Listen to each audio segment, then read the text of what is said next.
50 में 50 नंबर लाना चाहते हैं तो आप इस वीडियो को पूरा देखिए। मैं अपने चैनल पर एक प्लेलिस्ट बनाया हूं जिसका नाम है गागर में सागर। गागर में सागर का क्या मतलब है? गागर का मतलब एक छोटा बर्तन जिसमें क्या है, पूरे सागर है, ठीक है ना। छोटा बर्तन में बहुत चीज़ है, यानी कम समय में आपका जो है बहुत सारा कॉन्सेप्ट को वहाँ क्लियर कर दिया हूँ और आपके लिए बहुत आसान तरीक़ा से समझाने का प्रयास किया है। ज़्यादा आपको याद करवाने से कोई फ़ायदा नहीं है, टू द पॉइंट चीज़ों को मैंने बताया है। यदि आप अंग्रेजी में सब्जेक्टिव में 50 में 50 नंबर लाना चाहते हैं तो आप हमको फॉलो कीजिए और हम जो भी बताए हैं वीडियो में उसे याद कीजिए और आपका रिज़ल्ट बहुत बेहतर हो जाएगा, ठीक है। तो आप वो मेरे प्लेलिस्ट को आप चेक कर लीजिएगा, गागर में सागर, उसमें जो भी वीडियो हो वो वीडियो देख लीजिएगा और उसमें जो हम बताए हैं उसको आप याद कर लीजिएगा, प्रैक्टिस कीजिएगा, तो आपका इतना नंबर 50 में 50 आएगा। और यदि आप एवरेज भी विद्यार्थी हैं तो आपका 40 प्लस ज़रूर आएगा, एवरेज विद्यार्थी जो है। और जो थोड़ा मेहनती है, वो जो तेज़ है अच्छा खासा, उसका 50 में 50 नंबर आएगा। जैसे हम बताएं यदि वैसा आप कीजिएगा तो देखिए, आज हम आप लोगों को बताने वाले हैं समरी। जो इम्पोर्टेंट समरी है वो हम आपको बताने वाले हैं। और समरी जो है आपको वहाँ ये लिखते हैं तो आपको 5 नंबर मिलेगा। एक वीडियो हम अपलोड करेंगे जिसमें आप बताएंगे कि आपको कैसे बनाना है, उसमें ऑप्शन भी रहता है ना, तो क्या बनाना है और क्या छोड़ना है वो आपको हम बताएंगे नेक्स्ट वीडियो में, ठीक है ना।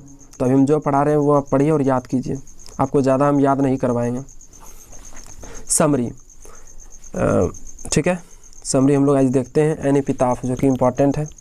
एन एपिताफ जो कि इम्पॉर्टेंट समरी है। देखिए, एन एपिताफ एक सुंदर कविता है। अच्छा, याद कैसे करना, वहाँ पे जो आपको समरी लिखना है अंग्रेजी में सिर्फ लिखना है, हिंदी नहीं लिखना है आपको। एग्जाम में आपको हिंदी नहीं लिखना है, वहाँ पे आपको अंग्रेजी में लिखना है, ठीक है। समरी किस में लिखना है? अंग्रेजी में। तो हम हिंदी इसलिए दिए हैं ताकि आप वहाँ समझ पाएँ और आपको जल्दी याद हो जाए। और आपको याद कैसे करना है, पहले हिंदी याद कर लीजिएगा तब अंग्रेजी आप याद कीजिएगा, ठीक है। पहले आप घर में क्या कीजिएगा, पहले हिंदी याद कर लीजिएगा और उसको ट्रांसलेट करने का प्रयास कीजिएगा, ठीक है ना। और उसके बाद आप उसको क्या कीजिएगा, अंग्रेजी याद कीजिएगा, ठीक है। एन एपिताफ एक सुंदर कविता है, तो लिखे an epitaph is a beautiful poem. रचना की गई है कंपोज्ड बाय एक अंग्रेजी कवि वाल्टर डी ला मेयर के द्वारा, an English poet Walter de la Mare, ठीक है। एकदम सेम टू सेम आपको यहाँ लिखें। इस कविता में, इन दिस पोएम, कवि व्यक्त करते हैं, द पोएट एक्सप्रेसेस, अपने गम को, हिज सैड फीलिंग्स, एक औरत के लिए, फॉर ए लेडी, ठीक है। देखिए मिल रहा है एकदम। तो इस तरह आप जैसे यदि आप हिंदी याद हो जाएगा नो, तो अंग्रेजी भी याद जल्दी हो जाएगा, बिल्कुल आसान भाषा में है। औरत संबंध रखती है पश्चिमी से, यानी पश्चिमी देश से। औरत संबंध रखती है पश्चिमी देश से, यहाँ देश छूट गया, आप लिख लीजिएगा, यहाँ देश छूट गया है। तो औरत संबंध रखती है पश्चिमी देश से। तब the lady belongs to the west country, ठीक है। औरत संबंध रखती है, द लेडी बिलोंग्स, पश्चिमी देश से, तो द वेस्ट कंट्री, ठीक है। यहाँ देश आप लिख लीजिएगा। वे मानते हैं, ही कॉन्सिडर्स, वे मानते हैं उसे मतलब किसे, उस लेडी को। वे मानते हैं उसे, यानी हर, सबसे ज़्यादा सुंदर और मनमोहक औरत, the most beautiful and charming lady, ठीक है। यानी इस पैराग्राफ में क्या हुआ कि एन एपिताफ के जो लेखक हैं, जो कवि हैं, वो कौन है, वाल्टर डी ला मेयर। और ये जो है अपने गम को व्यक्त करते हैं, अपने गम को व्यक्त करते हैं किसके लिए, तो एक औरत के लिए। औरत कहाँ की है, पश्चिमी देश की है, और वह औरत बहुत क्या है, सुंदर है, ठीक है। अब देखिए आगे क्या कहते हैं कवि। लेकिन कवि महसूस करते हैं, बट द पोएट फील्स, क्या महसूस करते हैं, सुंदरता, यहाँ तक कि अनुपम सुंदरता भी समाप्त हो जाती है। कवि ये महसूस करते हैं कि सुंदरता, द ब्यूटी, यहाँ तक कि इवन अनुपम सुंदरता, द रेयरेस्ट ब्यूटी ऑल्सो वेनिसेज। बोला कि कभी महसूस करते हैं कि कोई आदमी कत्तू सुंदर क्यों नहीं है, अनुपम सुंदरता क्यों नहीं है। अनुपम मतलब सब लाखों करोड़ों में किसी एक व्यक्ति के पास वैसा सुंदर चेहरा है, वो उतना भी ज़्यादा सुंदर चेहरा क्यों ना हो, है ना। अनुपम सुंदरता भी क्यों ना हो, एक दिन क्या हो जाएगी, समाप्त हो जाएगी समय बीतने के साथ, with the passage of time. अच्छा, कोई नहीं होता याद करने वाला इस सुंदरता को, ठीक है। जैसे आप मर जाते हैं, आपका बहुत अच्छा सुंदर चेहरा है अभी, तो मर जाने के बाद फिर क्या होगा, आपको कोई याद नहीं रखेगा, ठीक है। देयर इज़ नो वन, कोई नहीं है, टू रिमेंबर, याद करने के लिए, दिस ब्यूटी, इस सुंदरता को, आफ्टर द पर्सन डाइज, यानी आदमी के मर जाने के बाद, ठीक है। आदमी के, यदि आपका अच्छा सुंदर चेहरा है और आप यदि मर जाते हैं तो आप उसके बाद आपको कोई नहीं याद रखेगा। लोग देखते हैं अच्छे कामों को, लोग देखते हैं अच्छे कामों को, पीपल सी गुड वर्क्स, है ना। जो लोग देखते हैं अच्छे कामों को, पीपल सी गुड वर्क्स, ठीक है, ऐसे लगा देते हैं, गुड वर्क्स, अच्छे कामों को देखते हैं, अच्छे कामों को देखते हैं जो छोड़ दिए जाते हैं पीछे एक व्यक्ति के द्वारा। Left behind by a person, left behind by a person. चर्चा इन्हीं कामों की बढ़ाती है एन एपिताफ की सुंदरता को। तो चर्चा, citation of these pieces of work, चर्चा इन्हीं कामों की बढ़ाती है। एड्स का मतलब क्या हुआ, बढ़ाना, और सिटेशन मतलब क्या हुआ, सिटेशन मतलब क्या हुआ, चर्चा, सिटेशन मतलब क्या हुआ, चर्चा। Adds to the beauty of an epitaph, ठीक है। चर्चा इन्हीं कामों की बढ़ाती है एन एपिताफ की सुंदरता को। तो चर्चा का क्या होगा, मतलब सिटेशन इन्हीं कामों की of these pieces of works adds to the beauty of an epitaph, ठीक है। तो बहुत छोटा है, देखिए इतना आपको याद करना है, यहाँ से यहाँ तक आपको याद करना है समरी बाबू। उसके बाद जो है आपको समरी याद करना है यहाँ से यहाँ तक, और आपको अंग्रेजी में जाके वहाँ पे लिख देना, बस हो गया एन एपिताफ का, ठीक है ना।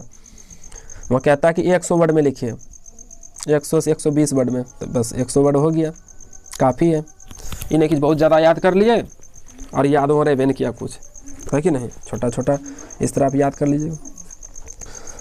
तो इस वीडियो में आपको हम 4 समरी बताएंगे, ठीक है, और नेक्स्ट वीडियो में आपको 4 समरी और बताएंगे, ठीक। 8 समरी आपको याद करके जाना है, जिसमें आपको किसी एक पर वहाँ पे फंसिए जाएगा, ठीक, गारंटी के साथ फंसेगा। 10 सोल्जर देखें, 10 सोल्जर एक सुंदर कविता है, रचना की गई है एक अंग्रेजी कवि रूपर्ट ब्रूक के द्वारा। 10 soldier is a beautiful poem composed by an English poet Rupert Brooke, ठीक है। यह व्यक्त करता है, इट प्रेजेंट्स फाइन फीलिंग को, तो यह फाइन फीलिंग एक सैनिक का, ऑफ ए सोल्जर, ठीक है। यह कविता सैनिक का जो अच्छा फीलिंग है, अच्छा भावना है, उसको व्यक्त करती है यह कविता। सैनिक नहीं देखता है युद्ध को, the soldier does not see the war, ठीक है। सैनिक नहीं देखता है युद्ध को, the soldier does not see the war, एक भयावह घटना के रूप में, एज ए हेरोइंग इवेंट, यानी कि जब ये सैनिक युद्ध करने जाता है, वे ये नहीं सोचते हैं कि हम यहाँ पे वहाँ जाएंगे तो यदि वहाँ हमारी मौत हो जाएगी तो क्या होगा, ये सब मन में 6-5 नहीं रहता है। एक भयावह घटना के रूप में वे नहीं देखते हैं युद्ध को। तो किस रूप में वे देखते हैं युद्ध को, बल्कि एक गौरवमयी बलिदान के रूप में देखते हैं। वे जो सैनिक होते हैं वे सोचते हैं कि हम जो है अपने देश के लिए यदि बलिदान दे देंगे ना, ये मेरे लिए गौरव की बात होगी, है ना। तो बल्कि एक गौरवमयी बलिदान के रूप में देखते हैं, ठीक है ना, बट ए ग्लोरियस सैक्रिफाइस, ठीक है। प्रत्येक अंग्रेजी सैनिक सुरक्षित और गौरवान्वित होता है अंग्रेजी सुंदरता के नीचे। Every English soldier is protected, या पैसिव वॉइस में बनाया गया है। प्रत्येक अंग्रेजी सैनिक, every English soldier is protected and glorified by English beauty, ठीक है, आपको याद कर लेना है। सैनिक वास्तव में कभी नहीं मरते हैं अपने मातृभूमि के लिए, उन्हें प्राप्त होता है शांति और आराम अपने देश के हेवनली एग्जिस्टेंस के नीचे। उनकी मातृभूमि गर्व महसूस करती है उन पर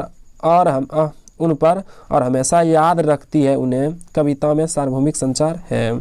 देखिए, सैनिक वास्तव में कभी नहीं मरते हैं, सोल्जर्स एक्चुअली नेवर डाई। जो सोल्जर्स होते हैं, सैनिक वास्तव में कभी नहीं मरते हैं। सोल्जर्स यानी सभी सैनिक के बारे में बात हो रहा है। सोल्जर्स एक्चुअली नेवर डाई, अपने मातृभूमि के लिए, फॉर देयर मदरलैंड, उन्हें प्राप्त होता है शांति और आराम। They get piece and comfort, अपने देश के स्वर्ग के नीचे, अपने देश के स्वर्ग के नीचे, तो अपने देश के हेवनली एग्जिस्टेंस के नीचे, under the heavenly existence of their country. ठीक है, स्वर्ग वो जब चले जाते हैं, उसका जब वो बलिदान दे देते हैं अपने देश के लिए, तो वे स्वर्ग चले जाते हैं ना, तो वहीं उसको आराम और शांति की अनुभूति होती है, आभास होती है। उनकी मातृभूमि गर्व महसूस करती है। देयर मदरलैंड फील्स प्राउड, किस पर? तो सैनिकों पर, ऑफ देम, और हमेशा याद करती है, एंड ऑलवेज रिमेम्बर्स देम। इस कविता में सार्वभौमिक संचार है। तो the poem has universal tone. ठीक है, तो अब चलिए मैं कैविटी द मिस्ट्री कैट। इसमें देखिए हमको नहीं लगता है कि इसमें ज़्यादा समझाना पड़ेगा, क्योंकि देखिए आपके सामने कौन सी है, आपके सामने जो हिंदी है। ठीक है, आपके सामने क्या है, हिंदी है, और उसका अंग्रेजी तो नीचे लिखा गया है ना, तो दिक्कत होगा नहीं कहीं पे। ठीक है, दिक्कत कहीं पे नहीं होगा। तो हम आपको जो है इसका PDF हम आपको दे देते हैं, इससे थोड़ा सा अच्छा क्वालिटी में दे देंगे। ठीक है, तो आप जो है ये 4 को भी हम दे रहे हैं, 5 समरी हम अभी दे रहे हैं। ठीक है, 5 समरी हम अभी दे रहे हैं, फिर नेक्स्ट वीडियो में आपको 3 समरी दे देंगे।